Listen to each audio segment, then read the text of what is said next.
সেদিকে যদি আমি যাই তাহলে তো আমি মরেই যাব, আমি আর বাঁচবো না। শীতের আমেজের ছোট্ট একটা কবিতা, ভালো লাগলে অবশ্যই জানাবেন। বৃষ্টি ভেজা সারা দিনে শীতের আমেজ ভারী, সূর্যি মামা ওঠো এইবার, না হলে হবে তোমার সাথে আরি। শীতের সময় বৃষ্টি ভেজা ভালো কি লাগে বলো, শীতের সময় না দিয়ে দেখা কোথায় তুমি চলো। বইছে হাওয়া বনবনা বন, লাগছে শীত টনটনাটন, দাও না দেখা এইবার তুমি, পায়ে ধরি মামা তোমার আমি। সবাইকে ঘরের মধ্যে বন্দি করে পাচ্ছ মজা ভারী, ভালো হচ্ছে না বলছি এইবার, সত্যি সত্যি হবে আরই।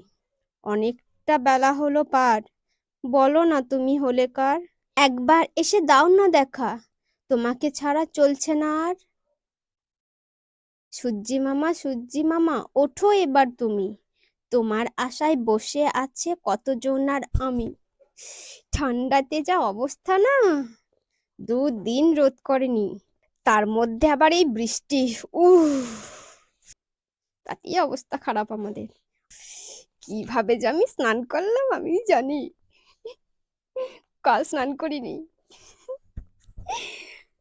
আজকে করতেই হলো। ঠান্ডায় কেমন লাগছে সবার, একটু কমেন্ট করে জানাও। যেদিকে 1 সপ্তাহ 10 দিন ধরে রোদ ওঠে না, তাহলে সেই দিকে কি হবে? সেই দিকে যদি আমি যাই তাহলে তো আমি মরেই যাব, আমি আর বাঁচবো না। আমাকে কেন এত শীত করে আমি বুঝি না।